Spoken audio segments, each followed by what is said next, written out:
আজকে বিএনপির নেতৃত্বে যারা আমরা যুগপৎ আন্দোলন করেছি তখন একটি বাক্য ছিল শেখ হাসিনা মুক্ত বাংলাদেশ, আওয়ামী লীগ মুক্ত বাংলাদেশ, বাকশালী মুক্ত বাংলাদেশ।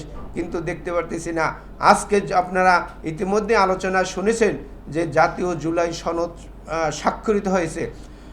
মানুষের তরুণ প্রজন্ম এবং ছাত্র, শ্রমজীবী, কৃষিজীবী এদের মাধ্যমে যে 5ই আগস্টের আগে যে আন্দোলন হয়েছে, সেই আন্দোলন ছিল যে আপনারা দেখেছেন সেই তরুণ কীভাবে বুক উঁচিয়ে বুক চেতিয়ে পুলিশের সামনে নিরস্ত্র অস্ত্রের সামনে সেইভাবে বুক পেতে দেয়, নির্ভয়ে গুলি করে তারা শহীদ হয়েছে। আজকে আমরা বলতে বাধ্য হচ্ছি যে এই 2000 তরুণ ছাত্র যারা নিহত হয়েছে তাদের কি অপরাধ ছিল? 3000 ছাত্র ছাত্রী, বিভিন্ন পেশাজীবী, শ্রমজীবী, কর্মজীবী মানুষ জীবনের তরে পঙ্গু হয়েছে। চোখ নাই, 2 চোখ নাই, 1 চোখ নাই।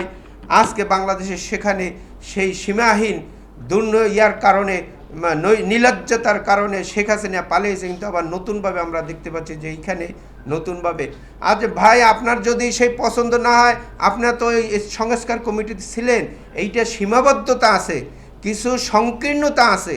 আপনারা এখন সই করেন, এটা ভবিষ্যতে আপনারা ক্ষমতা আসলে চেঞ্জ করবেন, পরিবর্তন করবেন, সময় আছে। বাংলাদেশ আপনারা আমি এই যে গণ আন্দোলনে, ছাত্র আন্দোলনে আপনারা একটা স্টেক হোল্ডার। আজকে এনসিপি নাম ধরছেন, কিন্তু আপনারা রাষ্ট্র কীভাবে গঠিত হবে সেইটার দিকে না তাকিয়ে আপনাদের স্বার্থ সিদ্ধির জন্যে সেই স্বৈরাচার শেখ হাসিনার দম্ভ করে কথা বলেন। নির্বাচন করতে দেবেন না। নির্বাচন কমিশনারকে বলেন যে এটা সেই সিরাজউদ্দৌলা থাকবে, সে দেশে মীর জাফর থাকবে। আমি মনে করি এরা মীর জাফরের পথ অবলম্বন করতেছে।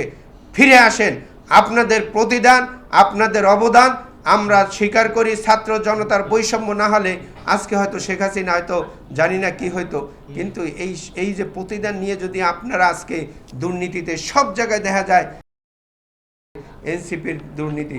তো আমি কথা শেষ করতে চাই এইটাই বলে, আমি সাংবাদিক বন্ধুরা, আপনারা সমাজের দর্পণ, আপনাদের চোখ এবং আপনাদের যে কান এটা খোলা রাখবেন।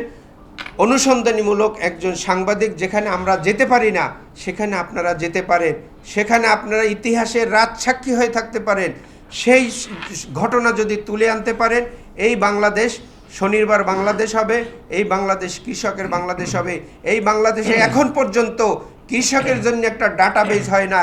এই ডাটাবেস করার জন্য আমি এই সরকারের কাছে আহ্বান জানাবো, ভবিষ্যতে আপনাদের সহযোগিতা পাবো।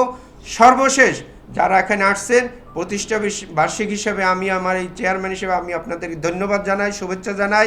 আবারও শুভেচ্ছা জানাই আমার শ্রদ্ধেয় ভাই, তাকে যেন কাছে পাই, তার দীর্ঘায়ু কামনা করি, তার রাজনৈতিক উজ্জ্বল কামনা করি এবং সামনের দিন থেকে আমরা যেন একসাথে চলতে পারি, এই প্রত্যাশা করেই আমার এই সংক্ষিপ্ত বক্তব্য শেষ করছি। বাংলাদেশ জিন্দাবাদ, ন্যাশনাল লেবার পার্টি জিন্দাবাদ।